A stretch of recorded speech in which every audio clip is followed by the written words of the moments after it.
복덕방, 이태준. 이 작품은 이태준의 1937년도 발표한 작품입니다. 복덕방.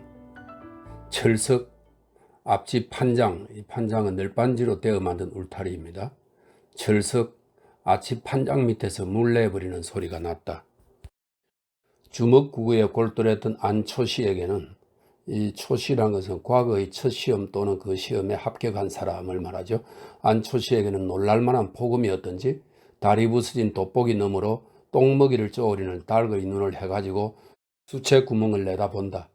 뿌연 떠물에 휩쓸려 나오는 것이 여러 가지다. 호박 꼭지, 계란 껍질, 피해버린 녹두 껍질, 녹두 빈자떡을 부친 게로군. 한 5, 6년째 안초씨는 말끝마다 젠장, 이 아니면 하는 코웃음을 잘 붙였다. 추석이 내일 모레지 젠장? 안초씨는 저도 모르게 입맛을 다셨다. 기름내가 코에 풍기는 듯 대뜸 입안에 침이 흥건해지고 전에 괜찮게 지낼 때 충친이 풍친이 하던 것은 거짓말이었던 것처럼 아래 운니가 송곳 끝같이 날카로워짐을 느꼈다. 안초씨는 그 날카로워진 이를 빈 입인 채 빠드득 소리가 나게 한번 물어보고 고개를 들었다. 하늘은 천리같이 트였는데 조각 구름들이 여기저기 늘렸다. 어떤 구름은 깨끗이 발에 말린 옥양목처럼 흰 빛이 눈이 부시다. 안초씨는 이내 자기의 때 묻은 적삼 생각이 났다. 소매를 내려다보는 그의 얼굴은 날래 들리지 않는다. 거기는 한 조각의 녹두 빈자나 한 잔의 약주로서 어쩌지 못할 더 슬픔과 더 고적함이 품겨 있는 것 같았다.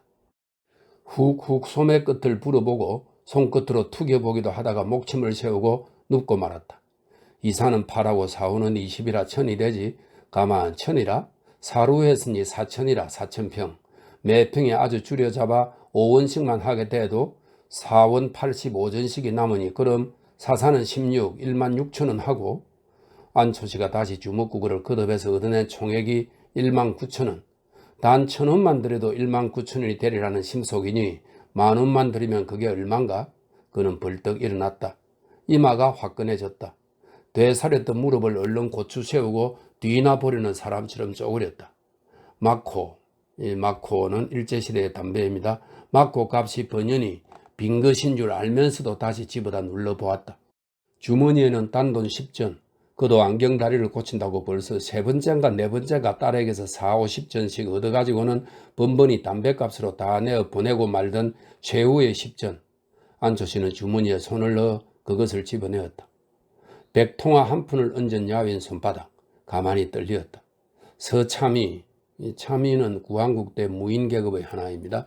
서참이의 투박한 손을 생각하면 너무나 얇고 장망스러운 손이거니 하였다. 그러나 이따금 술잔을 얻어먹고 이렇게 내 방처럼 거의 복덕방에서 잠까지 빌어자금만 한 번도 집 그간이나 해먹는 서참이의 생활이 부럽지는 않았다. 그래도 언제든지 한 번쯤은 무슨 수가 생겨 다시 한번 내 집을 쓰게 되고 내 밥을 먹게 되고 내 힘과 내 낯으로 다시 한번 세상에 부딪혀 보려니 믿어졌다. 초씨는 전에 어떤 관상쟁이의 엄지손가락을 안으로 놓고 주먹을 쥐어야 재물이 나가지 않는다는 말이 생각났다. 늘 그렇게 쥐노라고는 했지만 문득 생각이 나서 내려다볼 때는 을의 엄지손가락이 얄밉도록 밖으로 쥐어져 있었다. 그래 더팀전을 하다가도 실패를 하였고, 이 더팀전은 온갖 피륙을 파는 가게입니다. 하다가도 실패를 하였고, 그래 집까지 잡혀서 장전, 이 장전은 장농, 찬장 따위를 파는 가게입니다. 장전을 내었다가도 그만 화제를 보았거니 하는 것이었다. 이놈의 엄지손가락이 안으로 좀 들어가야 젠장 하고 연습삼아 엄지손가락을 먼저 안으로 넣고 아프도록 두 주먹을 꽉 쥐어 보았다. 그리고 당장 내어 보낼 돈이면서도 그 10전짜리를 그렇게 쥔 주먹에 단단히 넣고 담배 가게로 나갔다. 이 복덕방에는 흔히 새 늙은이가 모였다. 언제 누가 와서 집보러 가질지 몰라 늘 갓을 쓰고 앉아서 행기를 잘 내다보는 얼굴 붓고 눈방울 큰 노인은 주인 서참이이다. 참이로 다니다가 합병 후에는 5대를 놀면서 시기를 엿보아서나 별 수가 없을 것 같아서 이럭저럭 심심파적으로 갖게 된 것이 이 가옥 중개업이었다. 처음에는 겨우 굶지 않을 만한 수입이 있었으나 대정 8, 9년 이후로는 시골 부자들이 세금에 몰려 혹은 자녀들의 교육을 위해 서울로만 몰려들고 그런데다 돈은 흔해져서 관칠동, 다옥정 같은 중앙지대에는 거리 고옥만 아니면 10,000원대를 예사로 훌훌 넘겼다. 급한에 봄, 가을로 어떤 달에는 300~400원 수입이 있어 그러기를 몇 해를 지나 가회동에 수십 칸의 집을 세웠고 또 몇 해 지나지 않아서는 창동 근처에 땅을 장만하기 시작하였다.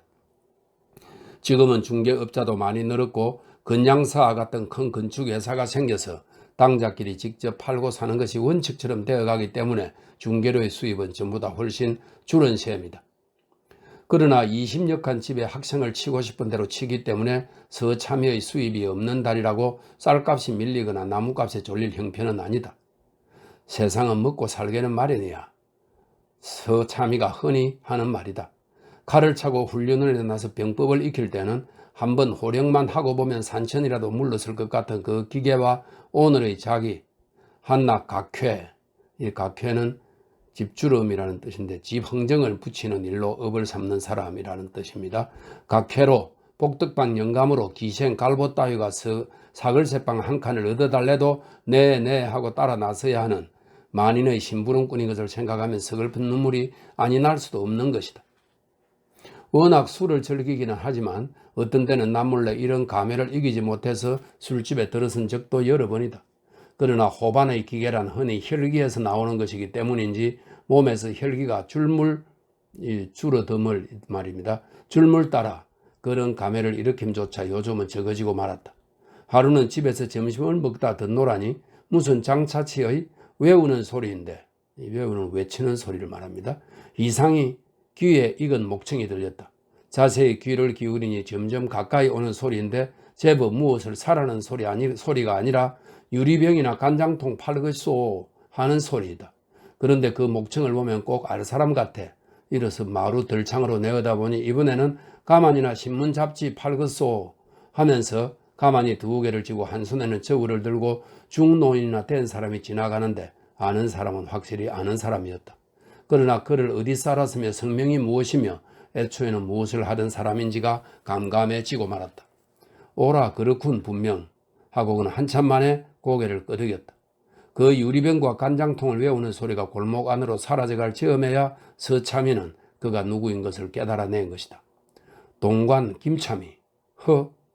나이는 자기보다 훨씬 연소하였으나 학식과 재기가 있는 데다 호령 소리가 좋아 상관에게 늘 칭찬을 받던 청년 무관이었었다.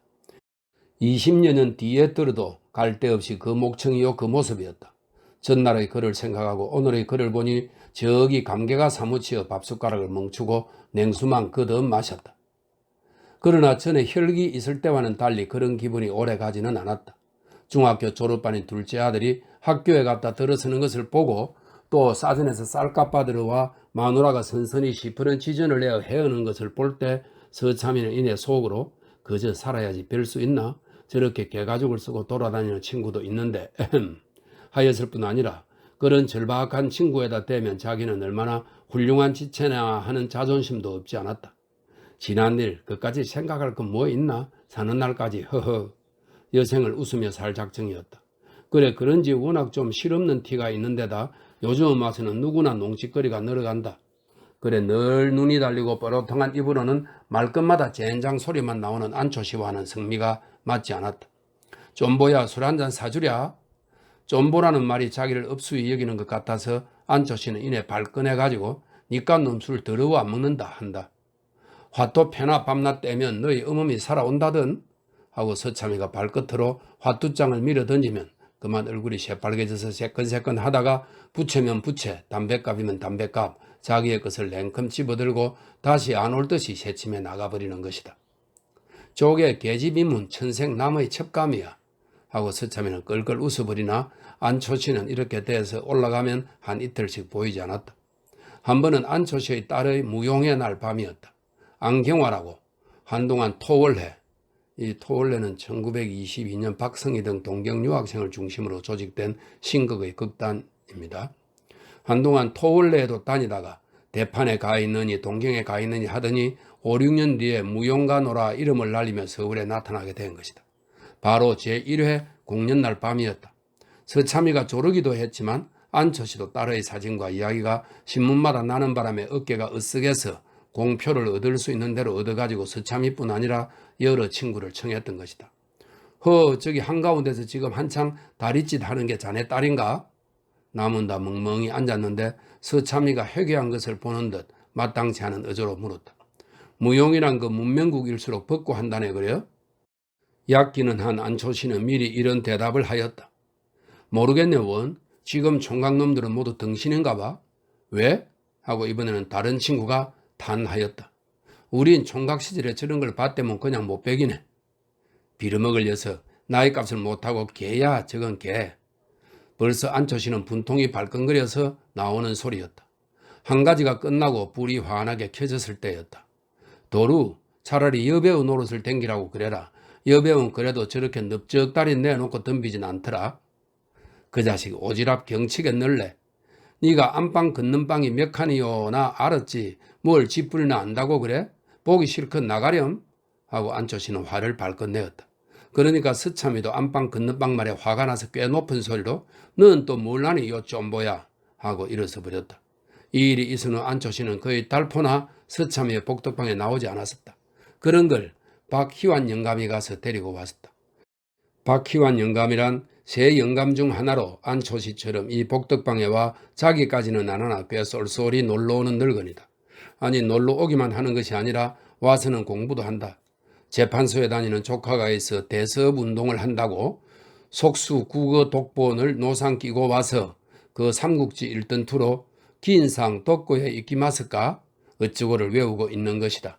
그러나 속수 국어 독본 뚜껑이 손때에 절고 또 어떤 데는 목침 위에 받쳐 베고 낮잠도 자서 머리 때까지 새까맣게 쩔어 조선 총독부 편찬이란 장글자들은 보이지 않게 되도록 대서업 허가는 의연히 나오지 않는 모양이었다.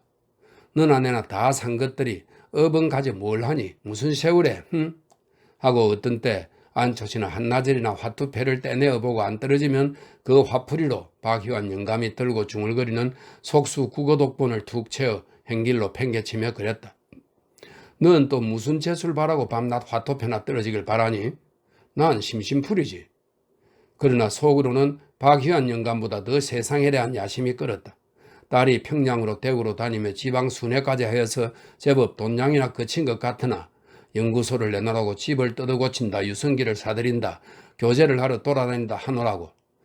더구나 귀찮게만 하는 이 애비를 위해 쓸 돈은 예산에부터 들지 못하는 모양이었다. 예, 낡은 솜이 돼 그런지 삭바느질이 돼 그런지 바지 솜이 모두 치여서 어떤 땐 호도시야. 암만 해도 삿을 한번 사 입어야겠다 하고 딸의 눈치만 보다 한 번은 입을 열었더니 어련히 인제 사드리려고요 하고 딸은 대답은 선선하였으나 셔츠는 그의 겨울이 다 지나도록 구경도 못하였다. 셔츠는 그냥 안경다리를 고치겠다고 돈 1원만 달래도 1원짜리를 굳이 바꾸다가 50전 한 입만 주었다. 안경은 돈을 좀 주무르던 시절에 장난한 것이라 태만 5, 6원 먹은 것이어서 50전만으로 그런 다리는 어림도 없었다. 50전짜리 다리도 있지만 살바에는 조촐한 것을 택하던 초시의 성미라 더구나 면상에서 짝짝이로 드러나는 것을 사기가 싫었다. 차라리 종이 노건인 채 쓰기로 하고 50전은 담배값으로 나가고 말았다. 왜 안경다리는 안 고치셨어요? 딸이 그날 저녁으로 물었다. 초시는 말을 하지 않았다. 딸은 며칠 뒤에 또 50전을 주었다. 그러면서 어떻게 들으라고 하는 소리인지 아버지 보험료만 해도 한 달에 3원 80전씩 나가요 하였다. 보험료나 타먹게 어서 주고달라는 소리로 들렸다. 그게 내게 상관 있니? 아버지 위에 들었지 누구 위에 들었게요 그럼? 초시는 정말 날 위해 하는 거면 살아서 한 푼이라도 다고 죽은 뒤에 내가 알 게 뭐냐? 소리가 나오는 것을 억지로 참았다. 50전이면 왜 안경다리를 못 고치세요? 초시는 설명하지 않았다. 지금 아버지가 좋고 나은 걸 가리실 처지하여? 그러나 50전은 또 막고값으로 다 나갔다. 이러기를 아마 서너 번째다. 자식도 소용없어. 더구나 딸 자식. 그저 내 수중에 돈이 있어야. 초시는 돈의 긴 요성을 날로 더욱 심각하게 느꼈다. 돈만 가지면야 좀 좋은 세상인가? 심심해서 운동삼아 좀 나다녀보면 거리마다 짓는 이 고층 건축들이요. 동네마다 느느니 그림 같은 문화주택들이다. 조금만 정신을 놓아도 물에서 가주 튀어나온 메기처럼 미끈미끈한 자동차가 등들미에서 소리를 꽥 지른다. 돌아다 보면 운전수는 눈을 부릅뜨고 그 뒤에는 금식의 줄이 번쩍거리는 살찐 중년 신사가 빙그레 웃고 앉았는 것이었다. 예순이 내일 모레 젠장할 것. 초씨는 늙어가는 것이 원통하였다. 어떻게 해서나 더 늙기 전에 적게 돈 10,000원이라도 붙들어 가지고 내 손으로 다시 한번 이 세상과 교섭해 보고 싶었다. 지금 이 꼴로서야 문화주택이 암만 서기로 내게 무슨 상관이며 자동차 비행기가 개미 때나 파리 때처럼 퍼지기로 나와 무슨 인연이 있는 것이냐.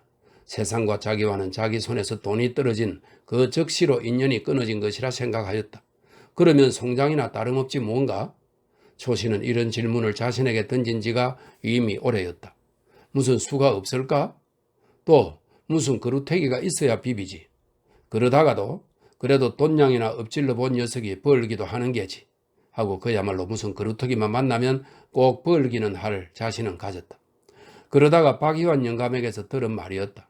관빈에 있는 모 유력자를 통해 비밀리에 나온 말인데 황해 연변에 제2의 나질이 생긴다는 말이다. 지금은 관청에서만 알 뿐이나 축항용지는 비밀리에 매수되었으므로 불언하여 당국자로부터 공표가 있으리라는 것이었다. 그럼 거기가 황무지인가? 전답들인가? 초씨는 눈이 뻘게 물었다. 밭이라대? 밭? 그럼 몇 평 얼마나 간다나? 좀 올랐대. 관청에서 사는 바람에 아무리 시골 사람들이기로 그만 눈치 없겠나? 그래도 무슨 일로 관청에서 사는지 모르거든. 그래?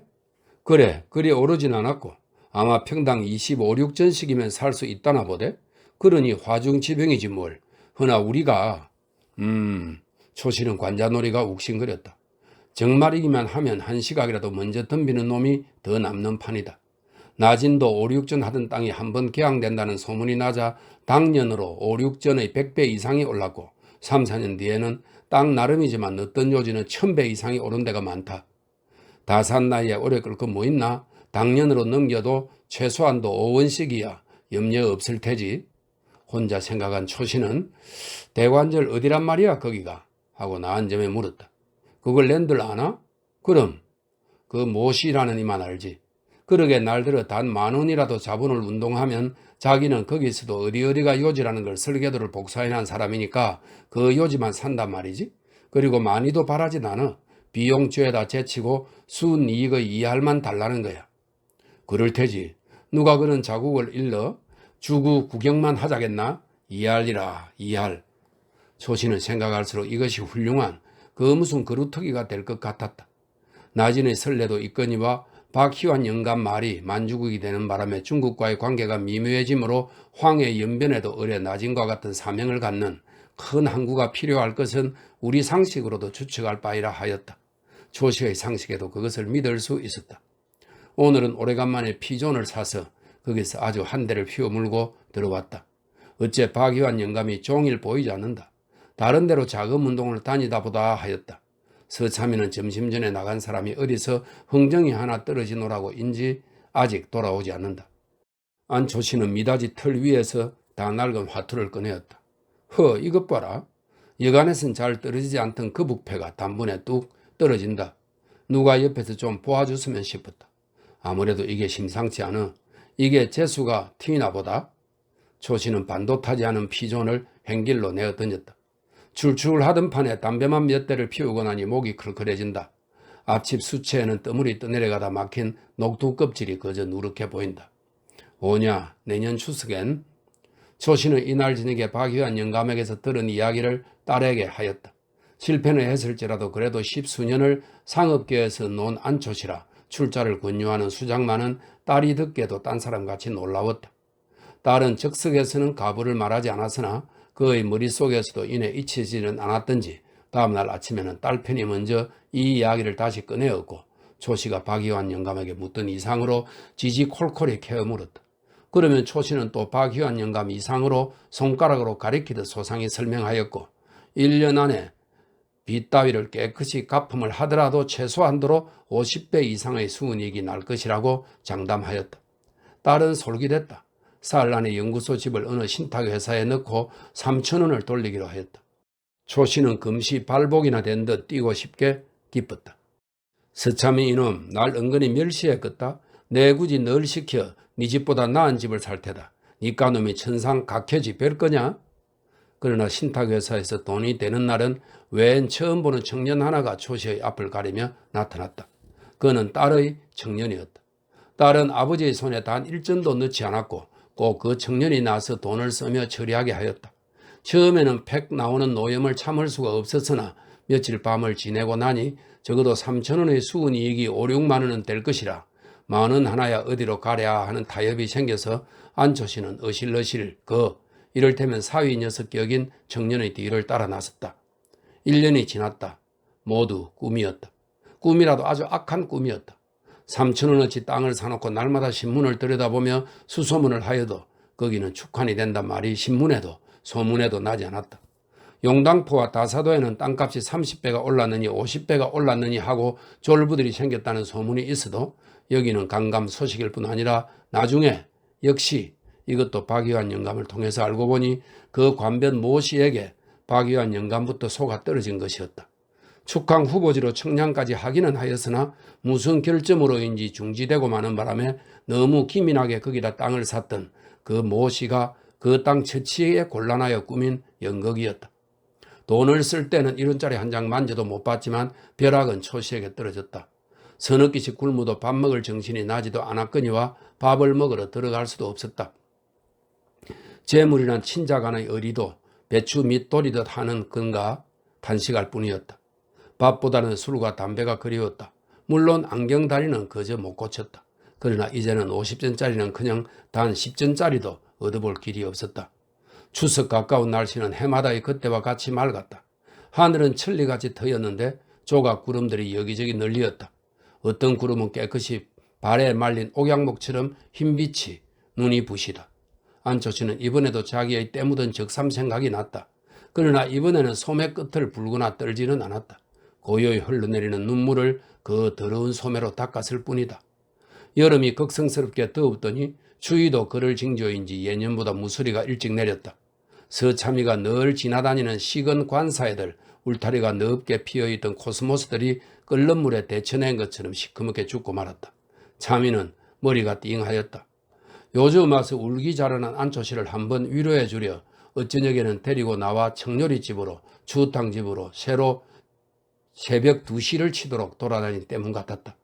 조반이라고 몇 술 떠기는 했으나 해도 그냥 빽빽하다. 안초씨도 그럴 것이니까 해는 벌써 오정 때지만 끌고 나와 해장술이나 먹이려고 부지런히 내려와 보니 웬일인지 복덕방이라고 쓴 배발이 아직 내에 걸리지 않았다. 이 사람 봐. 어느 땐 줄 알고 코만 고는. 그러나 코 고는 소리는 들리지 않았다. 미닫이를 밀어제친 서참이는 정신이 번쩍 났다. 안초씨 입에는 피, 얼굴은 잿빛이었다. 아니? 참이는 우선 미닫이를 닫고 눈을 부비고 초씨를 들여다보았다. 안초씨는 벌써 아니요. 안초씨의 시체일 뿐이었다. 방 안을 둘러보니 무슨 약병 하나가 굴러져 있었다. 참이는 한참 만에야 눈물이 나왔다. 어쩌노 이걸? 파출소로 갈까 하다 그래도 자식한테 먼저 알려야겠다 하고 말만 듣던 그 안경화 무용연구소를 찾아가서 안경화를 데리고 왔다. 딸이 한참 울고 난 뒤이다. 관청에 어서 알려야지. 아스세요 하고 그 딸은 펄쩍 뛰었다. 아스라니? 제 명예도 좀 하고 그는 애원하였다. 안 될 말이지. 명예를 생각하는 사람이 애비를 저 모양으로 세상 떠나게 해? 안경화는 엎드려 다시 울었다. 그러다가 나가려는 서참이의 다리를 끌어안고 놓지 않았다. 그리고 절 살려주세요 소리를 몇 번이나 거듭하였다. 그럼 비밀은 내가 지킬 테니 나 하자는 대로 할까? 네. 서참이는 다시 앉았다. 부친 위에 보험 든 거 있지? 네, 간이보험이야요. 무슨 보험이든 얼마나 타노? 480원요. 부친 위에 들었으니 부친 위에 다 써야지. 그럼요. 그럼 돌아간 네가 늘 속사슬 입구퍼 했어. 좋은 털사슬을 싸다 입히고 그 위에 진견으로 수의 입섭 잘 하고 선산이 있나 묻힐 때가? 웬 그런 준비가 있어요. 그럼 공동묘지라도 특등지로 넙직하게 사고 장례식을 잘 해야 말이지 초라하게 해버리면 내가 그저 안 있을 게야. 알아들어? 네 하고 안경화는 그제야 핸드백을 열고 눈물 젖은 얼굴을 닦았다. 안초씨의 소위 연결식이 그 딸의 연구소 마당에서 열렸다. 서참이와 박유한 영감은 술이 거나하게 취해갔다. 박유한 영감이 무을 잡혀서 가져왔다는 부의 이원을 서참이가 장례비가 넉넉하니 자네 돈 그 계집에 줄 거 없네 하고 우선 술집에 들러 거나하게 꽃배기들을 한 것이다. 연결식장에는 제법 반반한 조객들이 모여들었다. 예복을 차리고 온 사람도 두어리 있었다. 모두 고인을 알아온 것이 아니요 무용과 안경화를 보아온 사람들 같았다. 그 중에는 고인의 슬픔을 알아 우는 사람인지 덩달아 기분으로 우는 사람인지 울음을 삼키노라고 끄끄하는 사람도 있었다. 안경화도 제법 눈이 젖어가지고 신식 상복이라나 공당 같은 새까만 양복으로 관 앞에 나와 향불을 놓고 절하였다. 그 뒤를 따라 한 20명 관 앞에 나와 굽벅거렸다. 그리고 무으라고 찌꺼리고 나가는 사람도 있었다. 그들의 분향이 거의 끝난 듯 하였을 때 에헴 하고 얼굴이 시뻘건 서참에도 나섰다. 향을 한 움큼이나 집어넣어 연기가 시커멓게 올려 솟더니 불이 일어났다. 후후 불을 끄고 수염을 한번 쓰다듬고 절을 했다. 그리고 다시 햄 하더니 조사를 하였다. 나 서참이일세 알겠나? 자네 참 호사야. 호살세. 잘 죽었느니 자네 살았으면 이런 호살 해보겠나? 인전 안경다리 고칠 걱정도 없고 아무튼지 하는데 박유한 영감이 들어서더니 이 사람 취했네 그려? 하며 서참이를 밀어냈다. 박유한 영감도 가슴이 답답하였다. 분양을 하고 무슨 소리를 한마디 했으면 속이 후련히 터일 것 같아서 잠깐 멈칫하고 서 있어 보았지만 어흑 하고 울음이 먼저 터져 그만 나오고 말았다. 서참이와 박유한 영감도 묘지까지 따라 나갈 작정이었으나 거기 모인 사람들이 하나도 마음에 들지 않아 도로 술집으로 내려오고 말았다.